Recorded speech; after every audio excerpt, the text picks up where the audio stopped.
ఇక్కడ మనం రైతుల కోసం కొట్లాడుతుంటే ఆయననేమో క్రికెట్ మ్యాచ్లు చూస్తాడు. చూడరు మీరు. కేసీఆర్ 70 ఏళ్ల కేసీఆర్ ఏమో ఎండల్లో తిరుగుతాడు, ప్రతిపక్ష పాత్ర పోషిస్తున్నాడు.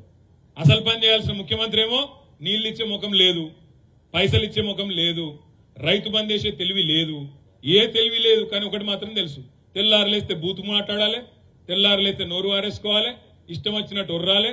ఏమన్నా అంటే లంకె బిందెలు ఉన్నాయనుకొని వచ్చినా ఇక్కడ ఖాళీ కుండలు ఉన్నాయి.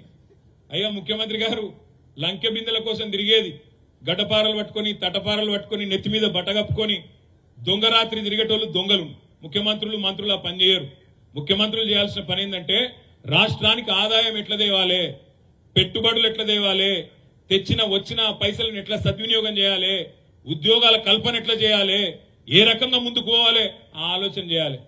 ఇంకా ఘోరం అనిపించేది ఏంటంటే, బాధ అనిపించేది, ఇది రైతు దీక్ష నాకు ఎరికే, కానీ ఒక్క మాట చెప్పాలి మీకు.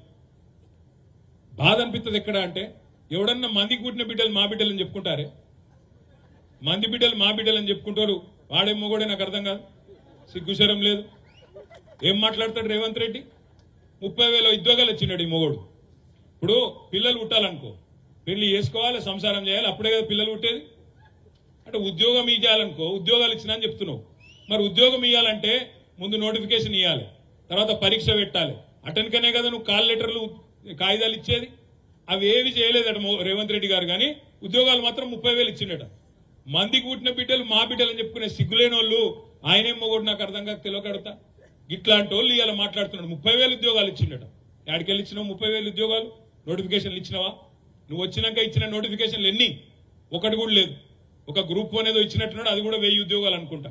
30,000 ఉద్యోగాలు ఇచ్చినా అని చెప్తాడు. కేసీఆర్ గారు ఇచ్చిన ఉద్యోగాలకు నువ్వు కాగితాలు ఇచ్చుకుంటా ఇలా వచ్చి నేనిచ్చిన మోసం నడవది రేవంత్ రెడ్డి. 2 లక్షల రుణమాఫీ అన్నావు, సంవత్సరానికి 2 లక్షల ఉద్యోగాలు ఇస్తా అన్నావు.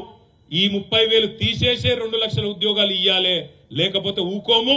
తెలంగాణ యువత, తెలంగాణ విద్యార్థుల తరఫున కూడా మేమే నడుం బిగిస్తాం, మేమే కొట్లాడతామనే మాట కూడా నేను విజ్ఞప్తి చేస్తా ఉన్నా. మీరు అనొచ్చు, గింత జల్దీ అంటారే మీరు, కొద్దిగా టైం ఉన్నది కదా, ఇంకా 4 ఏళ్ళు ఉన్నది కదా అనొచ్చు ఎవరన్నా. వాజీబే. ఎప్పుడు వాజీబు? నువ్వు ఆ మాట చెప్పకపోతే వాజీబు. నువ్వే అన్నావు కదా, నువ్వే నరికినావు కదా. 100 రోజులలో ఇది చేస్తా, అది చేస్తా, 100 రోజులలో రుణమాఫీ చేస్తా, 100 రోజులలో నేను రైతు భరోసా ఇస్తా. ఎవడు చెప్పమన్నాడు? నేను చెప్పినావు కాబట్టి అడుగుతున్నాం, చెప్పినావు కాబట్టే యాద్ చేస్తున్నాం. నేను మా సిరిసిల్ల నేతన్నలకు కూడా నిన్ననే పెద్దలు కేసీఆర్ గారు చెప్పినట్టుగా ఇవాళ ఎట్లయితే రైతు దీక్ష చేస్తున్నామో, నేతన్నల తరఫున కూడా మేమే ముందుకు పోతాం. మేమే నేతన్నల కోసం కూడా ఇక్కడనే సిరిసిల్లలో, పోచంపల్లిలో, గద్వాలలో, ఎక్కడెక్కడైతే రాష్ట్రంలో నేతన్నలు ఉన్నారో ప్రతి చోట కూడా ఇదే పద్ధతిలో దీక్షలు కూడా తీసుకుంటామనే మాట కూడా నేను విజ్ఞప్తి చేస్తా ఉన్నా. అదే విధంగా రైతుల కోసమే కాదు, ఈ 2 లక్షల ఉద్యోగాల కోసం యువకులతో కూడా వాళ్ళని కూడా కూడగడతాం.